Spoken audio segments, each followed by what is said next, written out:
जय श्री राम दोस्तों आज का ब्लॉग एक सच्चे अनुभव पर आधारित है।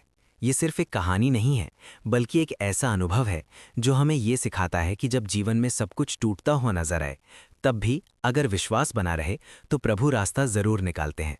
आइए बिना समय गंवाए इस अद्भुत अनुभव को सुनते हैं।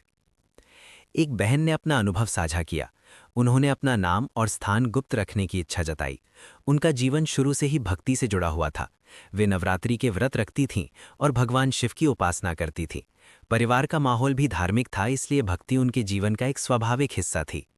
साल 2009 में उनकी शादी हुई। शुरुआत में सब कुछ अच्छा चल रहा था, लेकिन समय के साथ उनके वैवाहिक जीवन में कठिनाइयां आने लगीं। हालात इतने बिगड़ गए कि उन्हें जीवन निरर्थक लगने लगा। ऐसे कठिन समय में उन्होंने पूरी श्रद्धा से हनुमान जी की शरण ली। उन्होंने रोज हनुमान चालीसा का पाठ शुरू किया और साथ ही गुरुद्वारे जाकर अरदास भी करने लगी। धीरे धीरे मात्र 3 महीनों में उनके जीवन में बदलाव आने लगा। उनके पति के साथ रिश्ते सुधरने लगे और घर में फिर से शांति लौट आई। ये उनका पहला चमत्कारिक अनुभव था। लेकिन जीवन की परीक्षा यहीं खत्म नहीं हुई।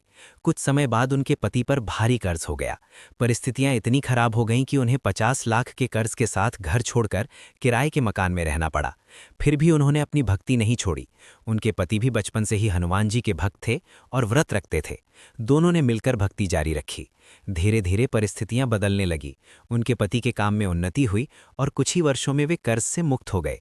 साल 2019 में उन्होंने अपने नए घर में प्रवेश किया। ये सब उनके लिए किसी चमत्कार से कम नहीं था।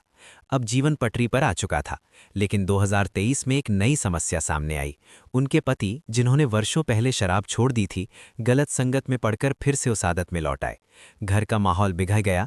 रोज झगड़े होने लगे और बहन बहुत परेशान हो गई। उन्होंने बहुत कोशिश की, समझाया, लेकिन कोई असर नहीं हुआ। इसी दौरान उनकी बहन ने उन्हें एक भक्ति चैनल की वीडियो भेजी। उन्होंने नियमित रूप से भक्तों के अनुभव सुनने शुरू किए। इन कहानियों ने उनके अंदर फिर से विश्वास जगाया। एक दिन वे एक प्रसिद्ध धाम में दर्शन करने गईं।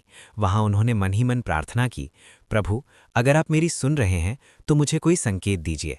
परिक्रमा करते समय अचानक उनके हाथ में प्रसाद का एक लड्डू आ गिरा। उन्होंने इधर उधर देखा, लेकिन वहां कोई नहीं था। उस क्षण उन्हें लगा कि ये प्रभु का संकेत है। इसके बाद उनके जीवन में एक और बदलाव आया। उन्हें लगातार ऐसे संदेश मिलने लगे जो उन्हें विश्वास दिला रहे थे कि सब ठीक हो जाएगा। धीरे धीरे उनका विश्वास और मजबूत होता गया और फिर वो दिन आया जिसका उन्हें इंतजार था। उनके पति के मन में स्वयं विचार आया कि वे अब शराब को हमेशा के लिए छोड़ देंगे। 12 फरवरी 2026 को उन्होंने मंदिर में जाकर संकल्प लिया और सच में उस आदत को छोड़ दिया। दोस्तों, जो व्यक्ति हफ्ते में कई बार शराब पीता था, उसके लिए इसे छोड़ना आसान नहीं था, लेकिन भक्ति और विश्वास ने असंभव को संभव कर दिया। आज उनका परिवार फिर से खुशहाल है। उनकी छोटी बेटी भी मात्र 11 साल की उम्र में हनुमान चालीसा का नियमित पाठ करती है और उसे भी कई बार प्रभु के स्वप्न में दर्शन हुए हैं। इस अनुभव से हमें क्या सीख मिलती है? जीवन में कठिनाइयां सबके पास आती हैं। कर्ज, रिश्तों की समस्या, बुरी आदतें, ये सब आम बातें हैं। लेकिन जब हम हार मान लेते हैं तभी असली हार होती है। अगर हम सच्चे मन से प्रभु को पुकारते हैं तो वे किसी न किसी रूप में हमारी सहायता जरूर करते हैं। जब आप खुद को असमर्थ महसूस करें तो बस इतना कहिए, प्रभु, मैं असमर्थ हूं, आप सर्वसमर्थ हैं।